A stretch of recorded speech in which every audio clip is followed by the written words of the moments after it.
Buenas noches, bienvenidos al banquillo. Les saludamos como de costumbre a través de TSI.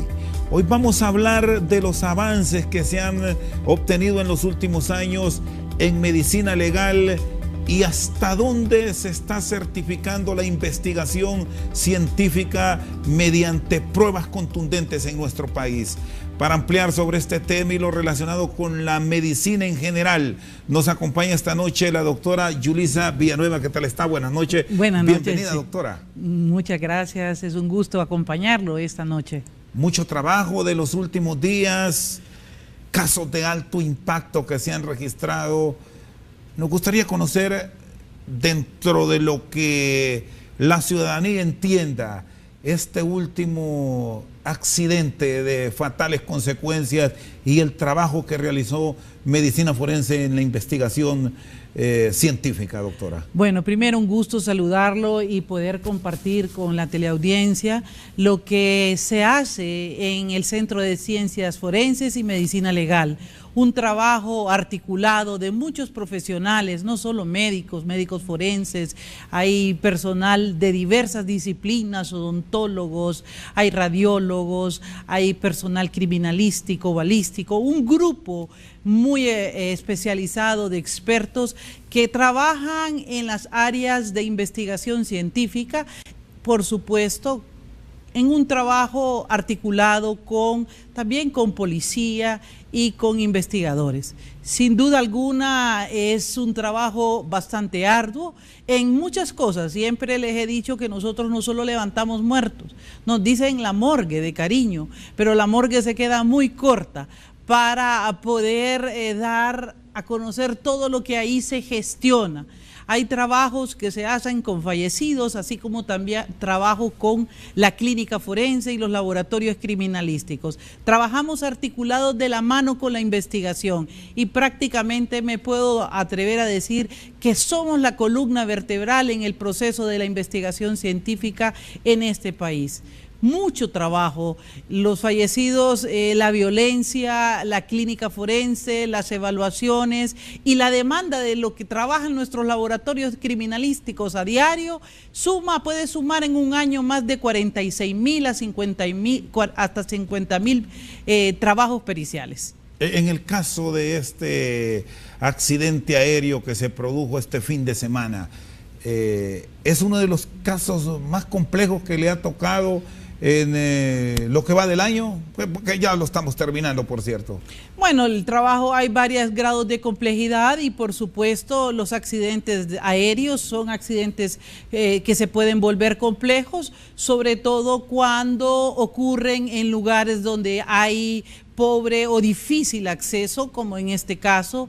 Fue un trabajo bastante arduo, puesto que involucraba no solo a las ciencias forenses, no solo a nuestra dirección, sino que también, hay que decirlo, a un trabajo de una institución, en este caso el Ministerio Público, entre fiscales e investigadores, y la importancia que también lo que ha hecho el Cuerpo de Bomberos, Copeco y, por qué no decirlo, el trabajo que ha hecho la DPI junto con nosotros. ¿Cómo se separó la investigación se trabajó en la escena del crimen para separar los diferentes escenarios? Porque aquí también intervino hasta la Fuerza Aérea, considerando de que las víctimas procedían de un accidente de una aeronave propiedad del Estado. Bueno, en primer lugar hay que partir de lo que es un accidente aéreo. Usted sabe que en el accidente aéreo hay que organizarnos, los grupos,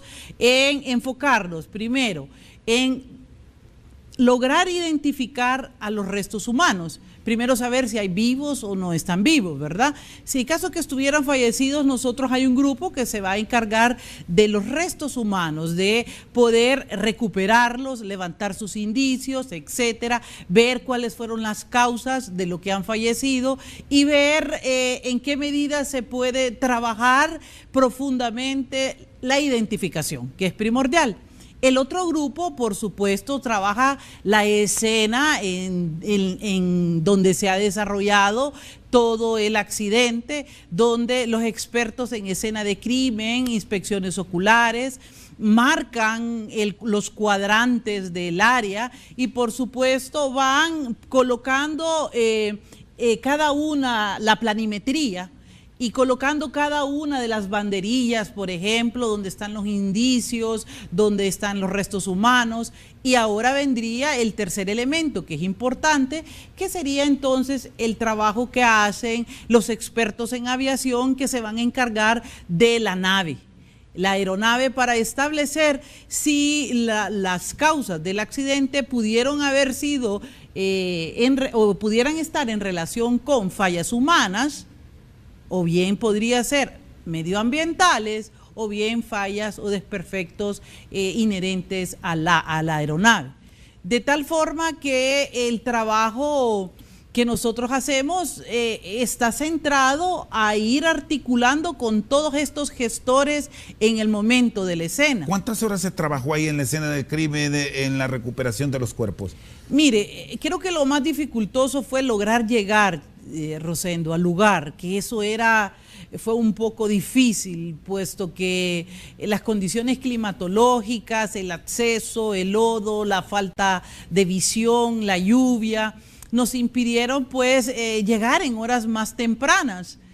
Por supuesto que al llegar y reconocer que no había una adecuada visibilidad y tratar de poner reflectores o luz artificial fue una de las limitantes más grandes. La luz artificial en definitiva no nos ayudó y tuvimos entonces que decidir prácticamente... ¿Suspendieron en algún momento acampar, el trabajo y esperar la luz del día? Así es, tuvimos prácticamente que desde las 11 de las 10 de la noche acampar, esperar en medio de la vereda entre el olor a gasolina, a combustible, esperar que amaneciera en la montaña de Hierbabuena, puesto que no podíamos regresar hasta los carros porque era inaccesible, tendríamos que haber bajado con un lazo o bien perfectamente cualquiera de nosotros podía sufrir un accidente ahí. ¿Cuánto les tocó caminar del sitio donde dejaron sus vehículos hasta la escena del crimen? Pues prácticamente yo le digo 2 horas, 2 horas y media, hasta llegar a cierto punto donde nos estaban esperando los policías, la gente del grupo militar que habían ubicado ya los cuerpos, y luego montaña adentro, prácticamente yo creo que, mire, yo sentía que eso era interminable, casi 1 hora, hasta que realmente logramos llegar. Y estábamos muy cansados. Yo estaba muy preocupada por el equipo porque uno de los detalles más importantes es siempre tener un equipo fuerte y fresco, pero sabíamos que teníamos que pernotar toda la noche ahí y entre el frío, entre aquel ambiente que era un poco inhóspito y por supuesto saber que allí cerca estaban los cadáveres y que no podíamos tocarlos por la pobre visibilidad, decidimos, por supuesto, junto con la fiscal del caso y los investigadores, reanudar la investigación de la escena a las 5:30 de la mañana. ¿Cuánto fue el personal que trabajó en ese levantamiento? De parte de medicina forense llevamos 12 expertos, un grupo multidisciplinario. Entre ellos estaban trabajando médicos forenses, especialistas, estaban odontólogos, estaban dactiloscópicos, estaban fotógrafos, y del cuerpo de la DPI trabajaron también un grupo amplio de expertos, topógrafos, expertos en escena, también el agente SATIC de investigación y el honorable cuerpo de bomberos, porque yo realmente siempre, ¿qué le puedo decir? Quedé... Son hombres heroicos. Realmente que sí. Realmente no le puedo decir, no tengo palabras para agradecerle a estas personas, porque ellos siempre estaban pendientes, que si habíamos bebido agua, que si teníamos comida, que si hacían café, que si nos hacían una fogata para que no nos congeláramos en aquel lugar. Y yo decía, no, fogatas no, porque a mí me daba miedo que explotáramos con todo y la gasolina derramada. Usted tiene muchos años en esta investigación forense, en la rama de la medicina que tiene que ver con su especialidad.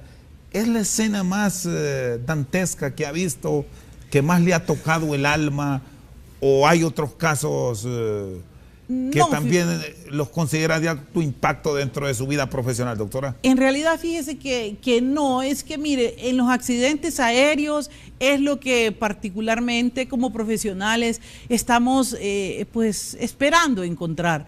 Ya sabíamos prácticamente cómo podíamos encontrar los cadáveres, y prácticamente el trabajo profesional se iba a centrar a rescatarlos y a poder buscar la manera como su identificación fuera fundamental. Pues sabemos que las familias necesitan cerrar sus duelos, y yo creo que esta es la parte más humanitaria e importante con los deudos, con esas familias que sabíamos que estaban allá abajo esperando. Por supuesto que esto se pliega a la investigación de causas de muerte y la recuperación de indicios para descartar también de que fuera netamente un accidente o pudiera ser un siniestro. Esa es la parte médico-legal que a nosotros nos toca trabajar muy delicadamente en estos hechos. Está con nosotros esta noche al banquillo la doctora Yulisa Villanueva, directora nacional de Medicina Forense. Una pausa, en breve continuamos.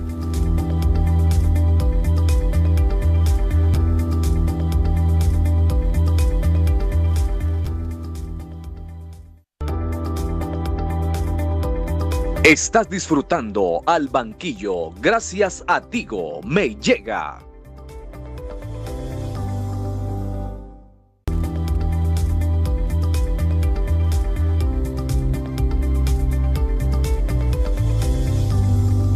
Sigue con nosotros esta noche la directora de Medicina Forense, Yulisa Villanueva.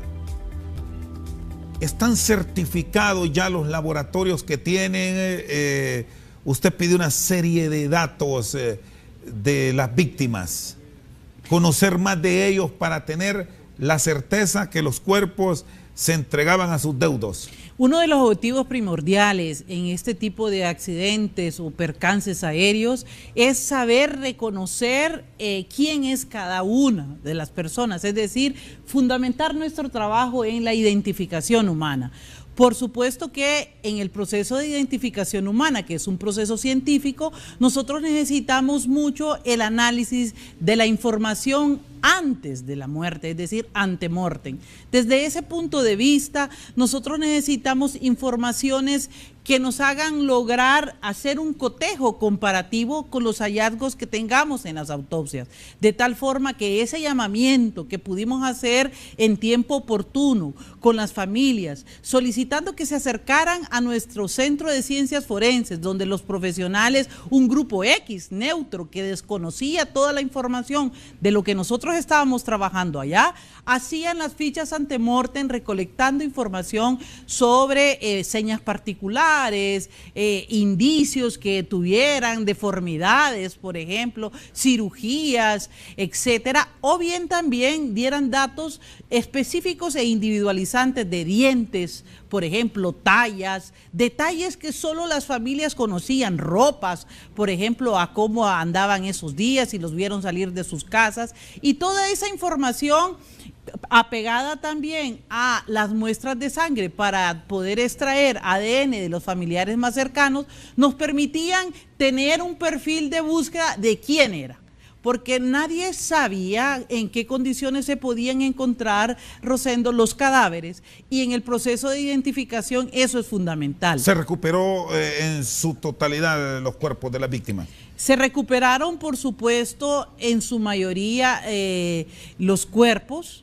Fue un trabajo laborioso, bastante metódico, puesto que se trataba de recuperar la mayoría de lo que ellos, de lo que en la escena había. El trabajo de laboratorio, el análisis que se realizó a los parientes, le da la certificación plena a través del ADN que efectivamente sus deudos quedaron satisfechos de la actividad profesional de ustedes. Por supuesto que hoy el Centro de Ciencias Forenses puede decir, con el equipamiento que tiene la capacidad para eso y para más, Rosendo. Gracias a las donaciones que nos ha dado la comunidad internacional, yo tengo el último equipo de genética, tengo equipo de dactiloscopía, tengo expertos, de tal manera que nunca yo sabía que el trabajo que íbamos a lograr hacer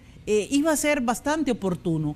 Cuando nosotros logramos recuperar los cadáveres, ya teníamos más o menos ubicados quién era cada quien, como unos supuestos, ¿verdad? Luego procedimos a llegar al Centro de Ciencias Forenses a determinar las autopsias, hacer las autopsias, a tomar rayos X, por ejemplo, porque había que tomar rayos X de cada uno de los cuerpos. Igualmente procedimos a hacer los diversos análisis y tomas de muestra para ADN de los fallecidos, las respectivas autopsias orales, porque los odontólogos juegan un papel fundamental, igualmente las pruebas dactiloscópicas con que nuestros expertos en dactiloscopía nos podían decir. Ya teníamos nosotros, por ejemplo, los padrones dactiloscópicos que el Registro Nacional de las Personas en nuestro CRIC, que es el centro de identificación que tenemos en Forense, nos habían proporcionado. De tal manera que ya tenemos información conocida que se iba a cotejar con los cuerpos que nosotros habíamos recuperado del lugar. Que dentro de las víctimas, bueno, 5 de ellos eran miembros de las Fuerzas Armadas, que son personas muy ordenadas en sus procesos de certificación, bueno, y también la muerte de una alta funcionaria del gobierno contribuyó a hacer mucho más expedito el trámite. Por supuesto que cada uno de ellos tuviera, por ejemplo, sus análisis odontológicos previos. Cada uno de los odontólogos en vida se centró a entregarle a nuestra odontóloga forense información de alta mano, igualmente confiable. Igualmente nosotros teníamos ya los patrones de huellas y luego el haber extraído sangre a los hijos o a las madres, a los parientes más cercanos, ya nos tenía entonces el personal de genética los perfiles genéticos a comparar con los cadáveres que nosotros teníamos. Una prueba de laboratorio certifica al 99.99% con certeza de quién se trata. Mire, en llegar a ADN es lo último que nosotros hacemos. ¿Y se hizo en este caso, En este doctora? caso en particular yo no quería que existiera ninguna duda al respecto, porque los métodos de identificación son varios. Usted puede irse con indiciarios, dactiloscópicos, odontológicos, se puede ir con ADN, por mencionarle alguno. Entonces nosotros les hacemos todos los métodos de identificación y en el caso, por ejemplo, de los que ahí de los fallecidos que ahí estaban, prácticamente dactiloscópicamente nos estaba diciendo quién era cada persona. Odontológicamente también nos estaba diciendo que era tal persona. Indiciario también, porque digamos nos decía, fíjese que uno de mis parientes tenía en un dedo un trauma, que le había deformado el dedo, decía, y ahí estaba la deformidad del dedo. O nos decía, fíjese que tenía miomas, o tenía unos tumores que tenía en tal lugar, y nosotros los encontrábamos. De tal forma que yo me siento bastante satisfecha por el trabajo que el grupo de forenses, junto con los laboratorios criminalísticos, contundentemente hizo, y sobre todo que mi laboratorio de genética ya en menos de 24 horas nos estuviera certificando, porque trabajamos toda la noche, desde que ellos tomaron las muestras antemortem y postmortem, yo prácticamente sabía ya quién era cada quien, y no siempre en estos casos se puede darse el lujo uno de tener el ADN en menos de 24 horas, puesto que los expertos en genética trabajaron junto con los autopsiantes en la sala de autopsias. Todo esto ya lo hace el laboratorio de Honduras, no hay necesidad de enviar este tipo de análisis análisis de laboratorio a Costa Rica, como se hizo en muchos casos en el pasado, doctora Villanueva? Realmente yo creo que esto ha sido una cuestión de voluntad. Honduras no se podía quedar trabajando como en arcaico, como en épocas de la colonia primitiva. Siento yo que hemos hecho un esfuerzo por renovar todo el equipo. Y Chendo, pasamos de un secuenciador genético marca AVI 310, por ponerle un modelo, a un secuenciador genético AVI 3500. ¿Usted sabe qué es eso? Es como pasar de un walkie-talkie a un iPhone 9, que no ha salido. Ese es el equipo que nosotros tenemos, gracias a la implementación y el trabajo que se ha hecho conjunto en la resolución de casos y el apoyo de la cooperación externa. Yo siempre he dicho, gracias USAID, porque son los que más nos han apoyado el gobierno norteamericano en los temas de genética y nuestros laboratorios de balística. ¿Qué le falta? Porque me llama la atención lo que me reveló al principio, que cuando se va a escenas complejas, requieren del apoyo de otras unidades, cuando debería contar medicina forense con todo ese equipo interdisciplinario y el apoyo de materiales para resolver directamente ustedes y no depender. Mire, sinceramente yo creo que me falta un poco más de recurso humano, puesto que las contrataciones de nuestro personal son muy limitadas. ¿Cuántos patólogos tiene bajo su responsabilidad? Bueno, patólogos solo somos dos, el doctor Savillón y yo, y ya todavía a mí me toca hacer trabajo pericial porque no tengo muchos. Igual médicos forenses, especialistas, pues le puedo decir que tengo 6 y me parece que es muy poco. Odontólogos forenses titulados, solo tengo 1. Psiquiatras forenses hay 2, 3. O sea, necesito más personal. En definitiva, creo que los sueldos que se le ofrecen en medicina forense a los profesionales son muy bajos. ¿Por qué? Porque siento yo que no han aumentado el presupuesto y esto nos está generando que de repente, usted no me lo está preguntando, pero que un odontólogo especialista que me va a dar la identificación en un accidente aéreo como este, gane 12,000 empiras. Eso a mí me parece que es demasiado poco. Asimismo, o personales doctores en toxicología o en farmacia.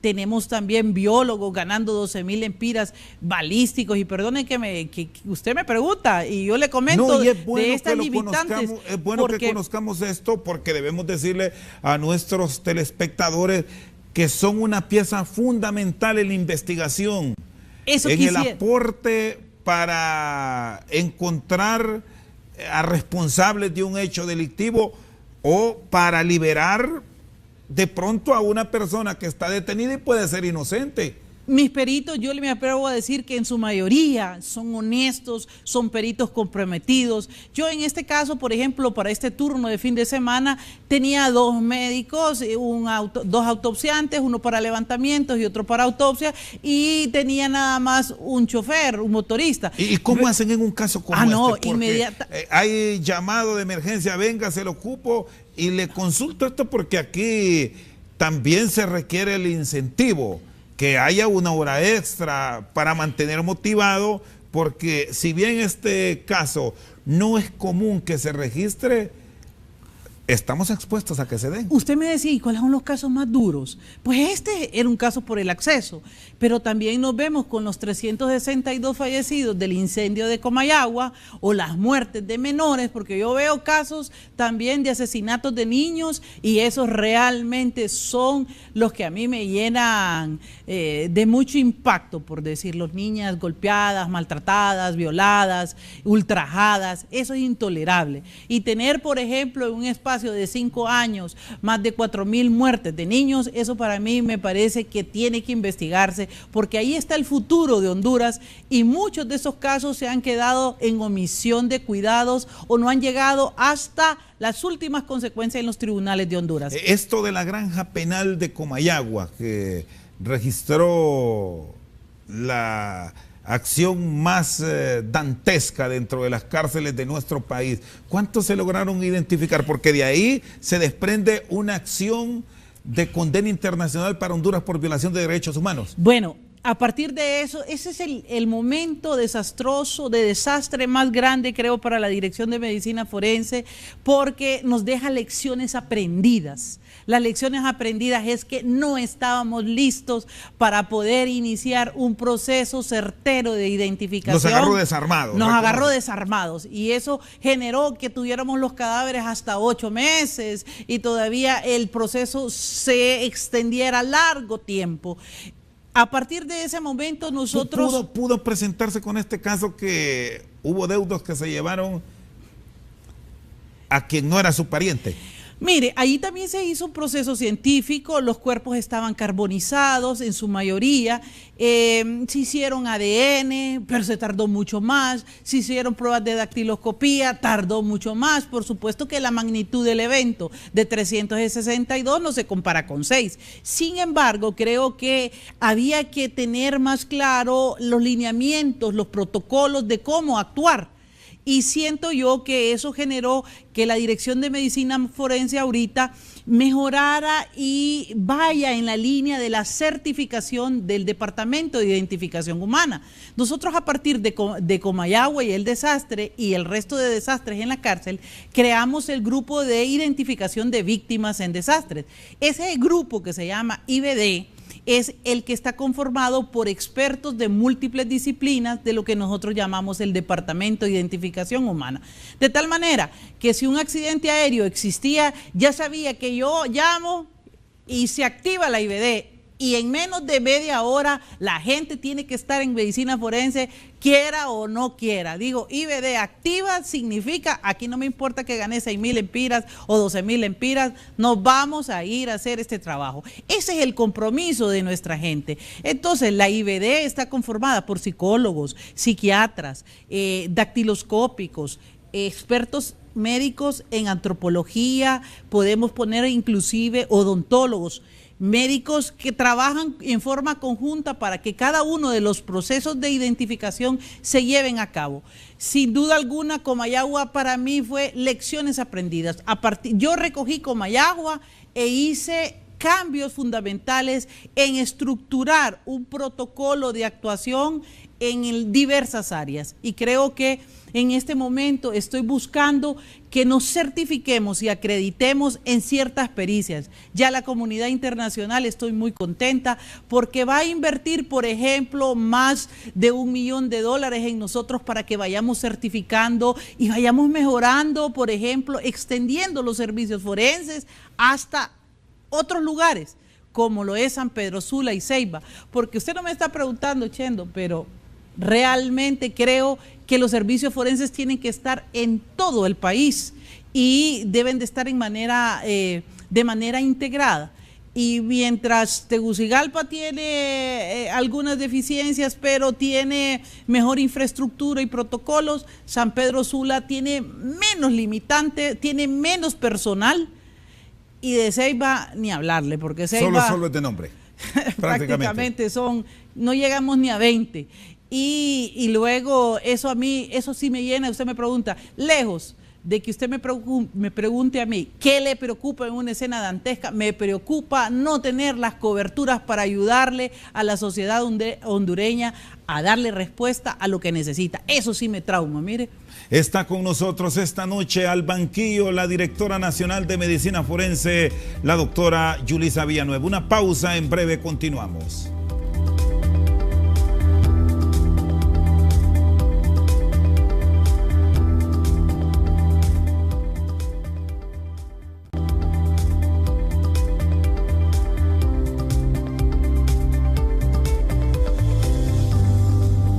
Sigue con nosotros esta noche la directora nacional de Medicina Forense, la doctora Yulisa Villanueva.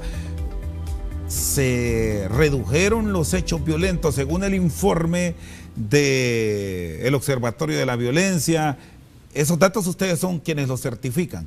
Así es, el Centro de Ciencias Forenses es la fuente primaria de la base del observatorio, inclusive hace complemento con el trabajo que hace DPI, la policía, en el análisis de todos los temas de violencia en el país, no solo de fallecidos, sino que también violencia doméstica, lesionados, etcétera, personas que acuden, sobre todo niños o mujeres, hacia la clínica forense, y es ahí donde nosotros documentamos abusos, maltratos, etcétera, a través del trabajo que hace la clínica forense y el departamento de evaluación mental. Bueno, este es un elemento importante que quiero que lo comparte y nos lo amplíe, porque ustedes no solamente tienen el certificado que muchos lo conocemos de nosotros como morgueros, me decía, que andan levantando muertos, sino que ahí ustedes hacen análisis para establecer si una persona consume drogas, el estado de salud mental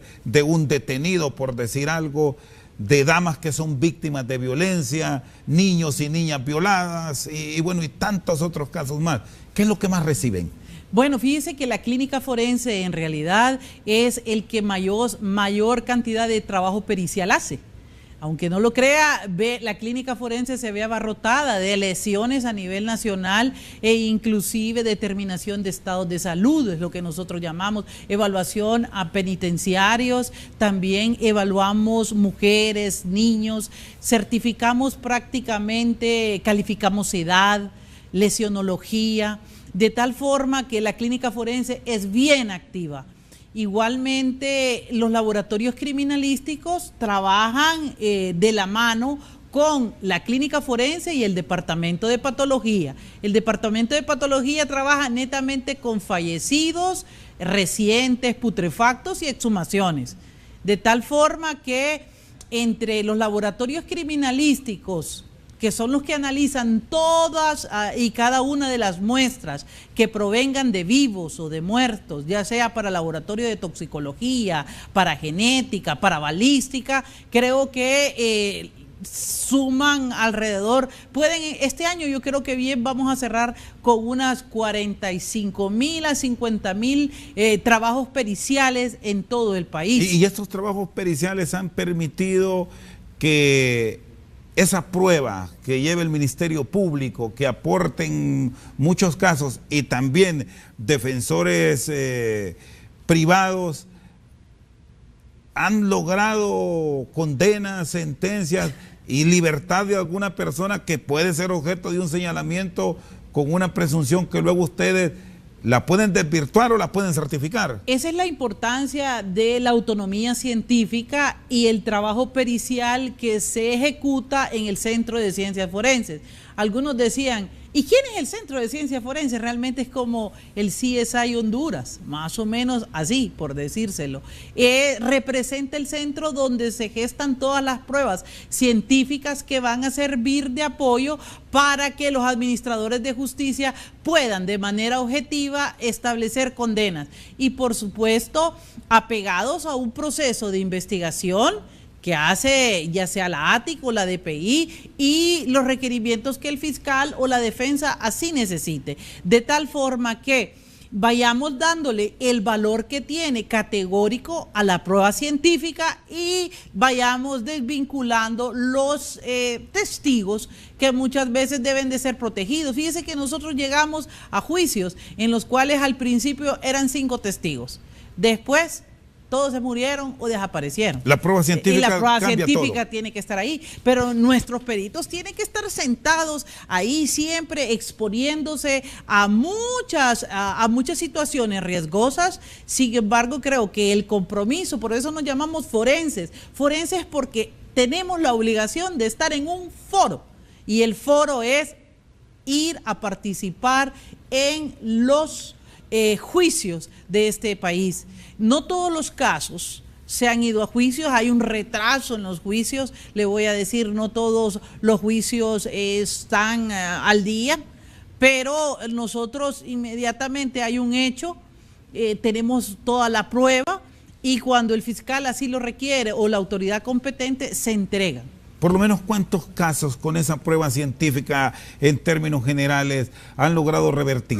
Porque hemos visto que de pronto un detenido argumenta su defensor que tiene problemas mentales, pero en realidad no los tiene, lo que busca es una libertad condicionada. Bueno, solo por citar un caso. Tenemos un caso de impacto que usted hablando de eso, fue un caso complejo como fue el caso de las Mises. Recuerda que fue un caso de la sociedad hondureña, en la cual, por supuesto, las muchachas habían fallecido, habían sido enterradas en una fosa clandestina, y el primer trabajo de medicina forense, ¿cuál cree que usted que era? Identificarlas, saber si eran ellas, porque cualquiera que usted lo pudieran incriminar iba a decir, si ellas no son.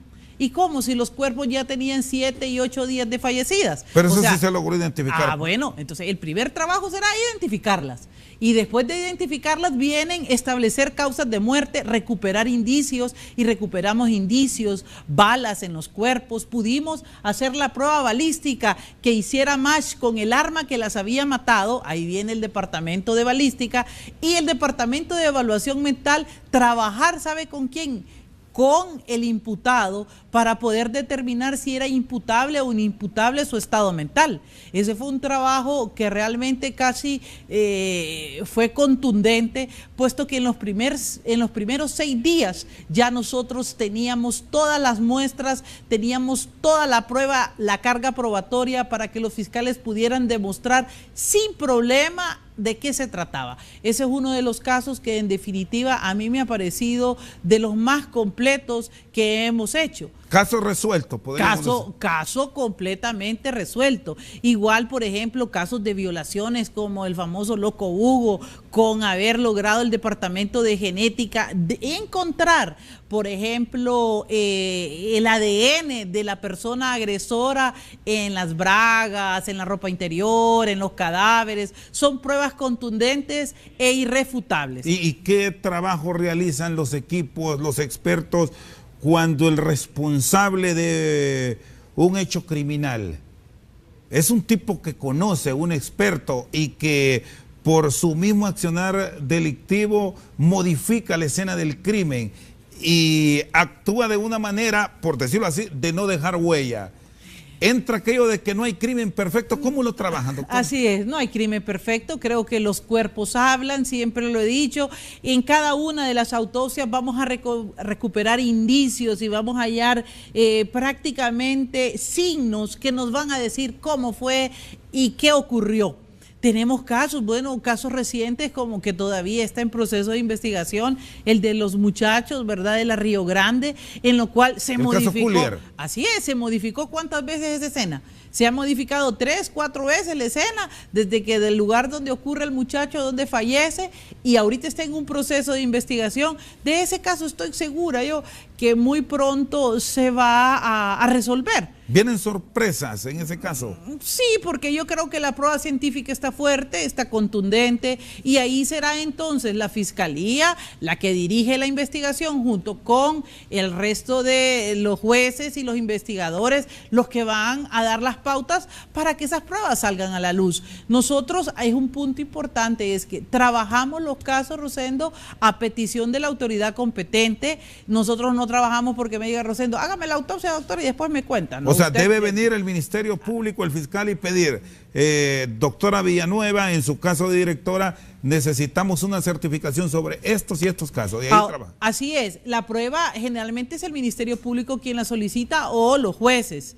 Inmediatamente, inclusive organismos de derechos humanos solicitan pruebas también, y nosotros formulamos los dictámenes para que estos dictámenes los pueda tener el juez en su despacho y por supuesto se compartan con la defensa y con la fiscalía. Nosotros somos un ente que pertenecemos a la fiscalía, pero yo siempre he querido aclarar esto. El hecho de que pertenezcamos a la fiscalía y produzcamos pruebas no quiere decir que las pruebas son para que los fiscales ganen los casos. No, la prueba científica tiene una característica de ser altamente verificable, comprobable, objetiva y contundente, de tal manera que debe de ser oportuna, de tal forma que nuestra prueba se pueda hacer aquí en Honduras, ¿cómo se puede hacer en otro país? Que vengan otros expertos y la revisen y digan, sí, doctora, usted tenía razón. De tal forma que siempre he dicho esto, tenemos que tener esa prueba lista para que pueda servir con objetividad a las autoridades de justicia. casos que se resuelven con pruebas científicas son casos que objetivamente no deberían de tener ninguna duda inequívoca. Si yo le estoy diciendo que las 6 personas que han fallecido, por ejemplo, en este accidente aéreo son la misma tripulación que lamentablemente estaba allí, es porque hay manera de documentarlo científicamente aquí en Honduras, como en Estados Unidos, como en China, en cualquier lugar, porque son los mismos métodos. ¿Y por qué razón cuando se han disparado los hechos violentos en el pasado y llegamos hasta cifras de 95 por cada 100,000 habitantes, cuando vamos a revisar las acciones ante los tribunales de justicia, encontramos que casi el 97% de los crímenes nunca se resuelven? Nunca terminamos de saber quiénes fueron. ¿Qué es lo que pasa entonces? Si hemos avanzado tanto en esa investigación, ¿por qué hay tanta impunidad? Bueno, creo que la impunidad merece a que el trabajo no es de uno solo, es un trabajo integrativo y en conjunto. Si el trabajo de medicina forense se queda en hacer una autopsia que no es requerida a tiempo o que no está plegada con la investigación, si yo les estoy diciendo, fíjense que esta tiene una manera de muerte homicida y el investigador dice, fíjense que yo tengo 20 casos que tengo que investigar y no puede investigar este y tiene otro y otro y otro, o la escena del crimen ha sido mal procesada, por ejemplo, o bien procesada, de eso va a depender el éxito. Igualmente del trabajo que hagan los requerimientos fiscales, o a veces está todo perfecto y es el juez el que no actúa de alguna manera más eficiente. Entonces yo creo que todos los operadores de justicia tienen que hacer lo suyo, su compromiso. En el caso nuestro, nosotros nos esmeramos para que la prueba científica sea oportuna. A mí no me importa quedarme ahí trabajando y teniendo la prueba para que los fiscales o quien así la quiere la tenga. Yo creo que en ese sentido el compromiso de cada una de las instituciones es fundamental. Y conversar y decirles, vengan. Fíjense que hay autopsias, por ejemplo, determinantes. En el caso, por ejemplo, de la autopsia de la señora Berta Cáceres. Tanto que se habló, que se hizo bien, que se hizo mal, que la hizo un médico general. Y dijeron tanta cosa que yo realmente digo, si supieran cuántos especialistas estuvieron ese día, si supieran que estuvieron defensores de derechos humanos, fiscales, ATIC, en el domo de observación durante el proceso de la autopsia, cuando se hizo una autopsia de lo más objetiva, de lo cual yo me puedo sentir bastante satisfecha de que nuestro trabajo en nuestra gestión se ha caracterizado por ser un trabajo honrado y honesto, del cual la ciudadanía no debe tener ninguna duda, porque los servicios forenses estamos actuando en consonancia con todos los investigadores. Es un caso de la muerte de Berta Cáceres que está claro en cuanto a la investigación científica. Fíjese que nosotros hicimos en ese caso más de 35 pruebas criminalísticas entre autopsias, exámenes, pruebas balísticas, en fin, un sinnúmero de exámenes y dimos todos los dictámenes.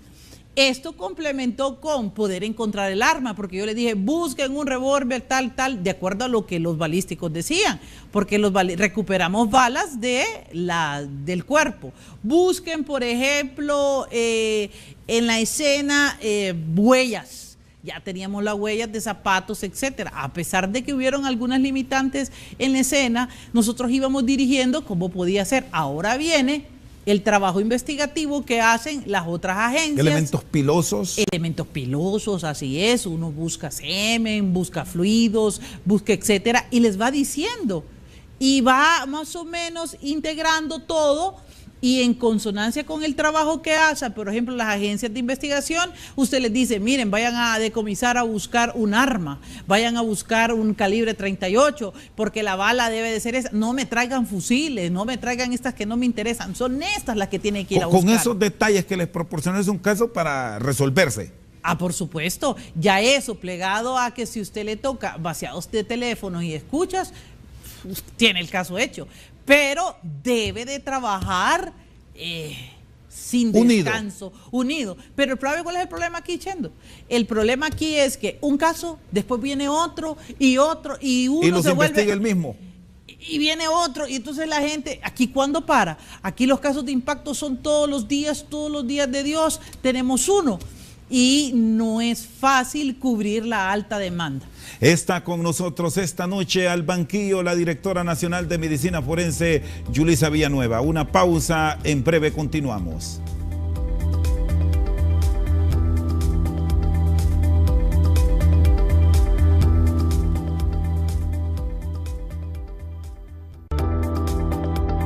Estás disfrutando este programa gracias a Popeyes.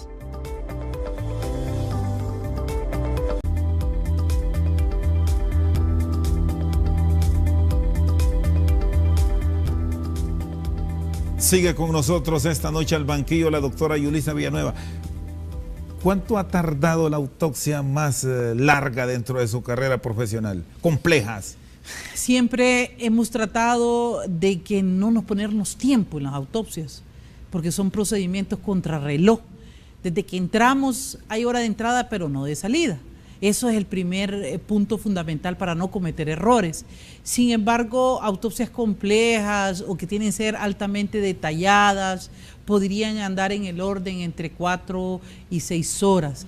Hay casos, por ejemplo, de heridas por arma de fuego, en los cuales vienen 30, 40 impactos de bala. Y esos casos, le digo que mis autopsiantes o nosotros decimos, hoy no sales, porque hay que recuperar proyectiles, trayectos, y hay que tomar rayos X, y esos casos se vuelven bastante complejos al momento de hacer la autopsia. Hay otros casos, por ejemplo, que... Este del fin de semana, que implicó la muerte de una alta funcionaria y de miembros de las Fuerzas Armadas. Prácticamente creo que lo dificultoso era llegar y recuperar los cadáveres y analizar la macro de lo que había ocurrido, porque recuérdese que nosotros vamos a aportar la causa, la manera de muerte, vamos a aportar la identificación y vamos a aportar o descartar de que todo lo que haya ocurrido ahí se deba a producto de un accidente aéreo. ¿Cuál fue la causa, doctora? ¿Qué ya me dice que está finalizado plenamente la identificación. ¿Cuál fue la causa? La causa de muerte en este accidente aéreo. Nosotros siempre, al analizar todo el escenario, encontramos, por supuesto, que el politraumatismo que pueden presentar los cadáveres, tanto en sus esqueletos, sus huesos, como en sus vísceras, pues es los hallazgos más relevantes que están en relación con el trauma directo de alta energía, la caída y problemas que tengan que ver con explosiones. ¿No hubo explosión en este caso?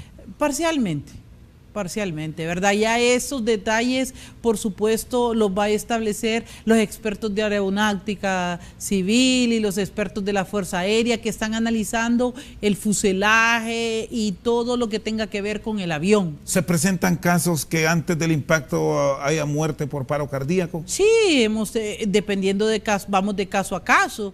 Hemos tenido, por ejemplo, en algunos otros casos, por ejemplo, infartos de miocardio previos, hemos tenido asfixias, hemos tenido también traumas cerrados o traumas cráneoencefálicos por producto de golpes o contusiones. Pero este no fue el caso.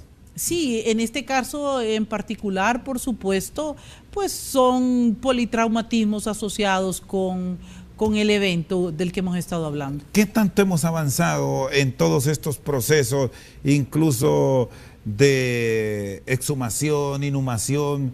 Incluso ahora ya hay hasta lugares puntuales en nuestro país para cremar.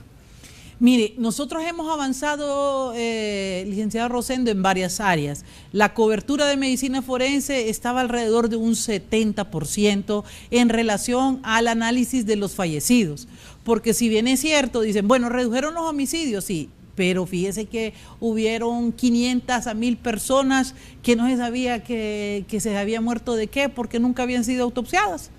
Porque también yo me recuerdo en una conversación con el ministro Corrales, él estaba analizando las cifras y decía, mira, estas no son muertes violentas. Sí, son muertes violentas, le decía otra persona. ¿Y cómo van a saber si son violentas o no? Les decíamos, si no hemos hecho autopsias. Ahí es cuando vino el proyecto Morgue Móvil.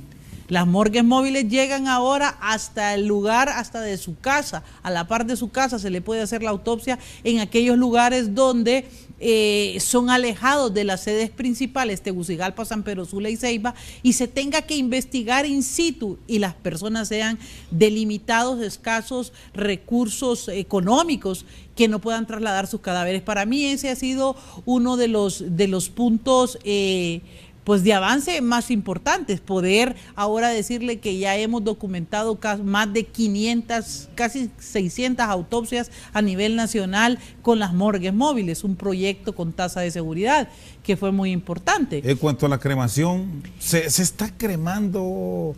¿En qué porcentaje los cuerpos en Honduras? Mire, el tema de la cremación no es un tema que sea netamente forense, ¿verdad? En el sentido de que es una cuestión.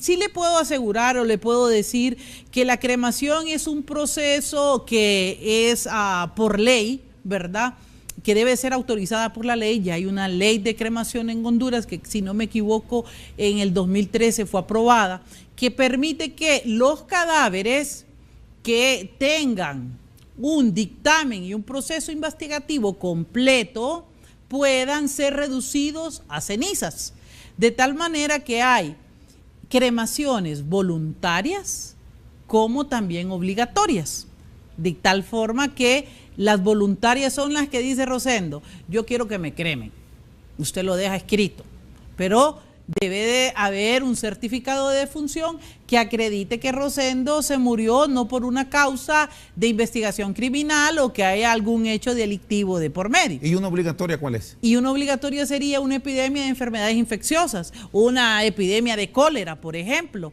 o en ese caso nosotros diríamos, bueno, hay una gran epidemia de tifus, por decirle, de hondureños, entonces tenemos que cremar. En este caso serían las autoridades sanitarias y los jueces los que dicen obligatoriamente hay que cremar. Bueno, doctora, nos estamos despidiendo. ¿Cómo está la formación de profesionales de las ciencias forenses, de patólogos? Usted es la impulsora y la creadora del posgrado. ¿Hay incentivo? ¿Están llegando los médicos para entrar en esta especialidad? El relevo generacional es fundamental para el éxito de cualquier institución. Pensar en poder generar en las personas las competencias de conocimiento es uno de los puntos más importantes para el trabajo eficiente. Hemos logrado una asociación con la Universidad Nacional Autónoma de Honduras y la Facultad de Ciencias Médicas que nos ha permitido iniciar con la creación del posgrado de Medicina Legal en el año 2014, del cual ya tenemos los primeros 5 especialistas, a mucho honor, y del cual es un proceso académico, científico que está abierto para que logremos formar especialistas forenses, más de 50, 100 forenses y que se distribuyan en todo el país. Recordando, Rosendo, que no solo los médicos forenses son importantes, también necesitamos más psicólogos, odontólogos, también necesitamos expertos criminalísticos y es en lo que se está trabajando ahora para lograr profesionalizar los recursos y que se logre de alguna manera certificar y acreditar los servicios forenses en este país, que es el punto para donde nosotros vamos. Doctora Villanueva, muchas gracias, feliz noche. Bueno, esta noche con nosotros al banquillo la doctora Yulisa Villanueva, directora nacional de Medicina Forense. Por su sintonía, muchas gracias, feliz noche.